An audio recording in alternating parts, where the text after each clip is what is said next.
4 financial tips for Gen Z. It's a challenging time to be an adult. The Gen Z generation has grown up watching the world burn.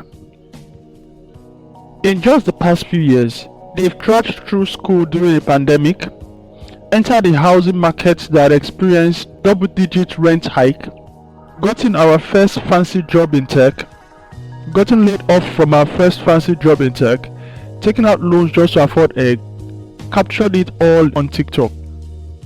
To put it mildly, it's not the ideal time to be an adult.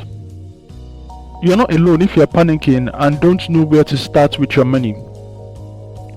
Taylor Price, a 22-year-old entrepreneur, understood that people her age needed financial help more than ever when she discovered that she had never been taught how to use credit card or pay taxes. To provide personal economic advice for her peers, she first created a blog and later a TikTok channel. Since then, she has raked up more than 1 million followers. Here are some financial strategies for starting off on the right foot. 1. Build a financial plan from the ground up. We are often advised to do a variety of things with our money, such as put money away for retirement, buy a house, invest in stock, locate high-paying employment, etc. Is doing everything at once even possible, and how do we set priorities? Price uses the image of a money tree to quickly put her financial life into perspective. Start by taking care of the basics, which include having an emergency fund, health and auto insurance, and other important safeguards. They will keep you on the ground during a storm, according to Price. The tree becomes stronger and more stable as your revenue increases thanks to the trunk, which represents your main source of income. Lastly, there are branches and leaves at the top, which are additional sources of revenue that, even if they were to blow away in the wind, shouldn't have a major impact on your financial situation. That could entail stock market investment or funding your side business in an effort to turn it into a full-time enterprise, according to Price. They are much riskier than your route, in my opinion, but there are more potential rewards when you take on more risk. Before we go on, if you are new to this channel, please subscribe for more contents like this.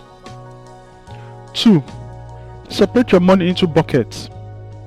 Splitting your money into buckets is a further approach to keep track of where it is being spent.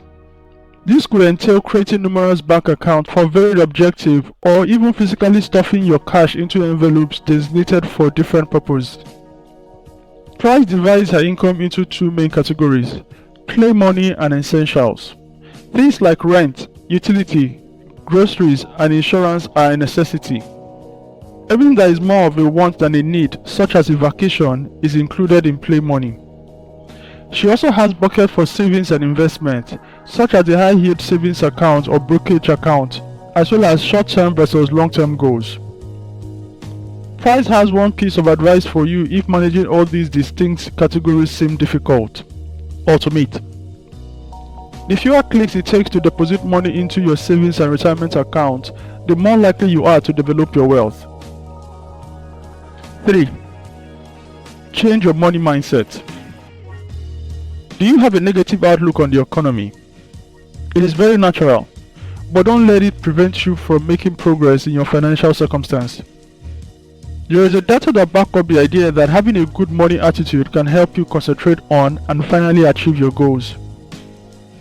The reticular activating system, RAS, a component of the brain, acts as a conduit between your conscious and subconscious mind.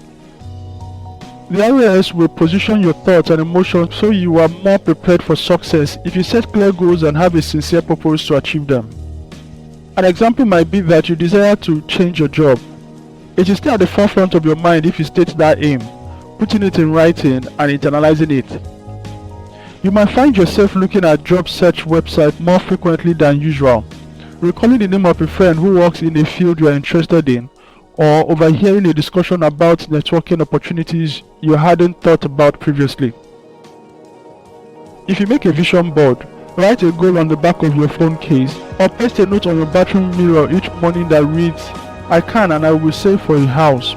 Price claims that you will unconsciously put yourself in the path of opportunities that you hadn't previously considered.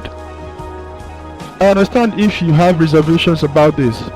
It is impossible to magically stop inflation or a recession with optimism or goal setting. The economy is beyond your control, so it's acceptable to be anxious about it. The factors you can manage, though, might be more clearly understood if you concentrate on your own financial thinking. Add $10 extra to your savings each week. Have one friend check through your resume. Read about opening a brokerage account for 30 minutes. Take it one step at a time. You can accomplish it. 4. Social media is the start, not the end. According to a Forbes survey, 79% of millennials and members of the Gen Z have sought financial advice on social media. Additionally, according to internal Google data, nearly 40% of young adults use TikTok or Instagram as search engines. Social media can be a terrific resource for finding practical financial advice, but you shouldn't stop there. Try advising asking friends and family members for advice if you have any financial questions sparked by web videos. Along with this YouTube channel, you should contrast your results with those from reliable financial websites like the Wall Street Journal, CNN Business, and MarketWatch. Thank you for watching.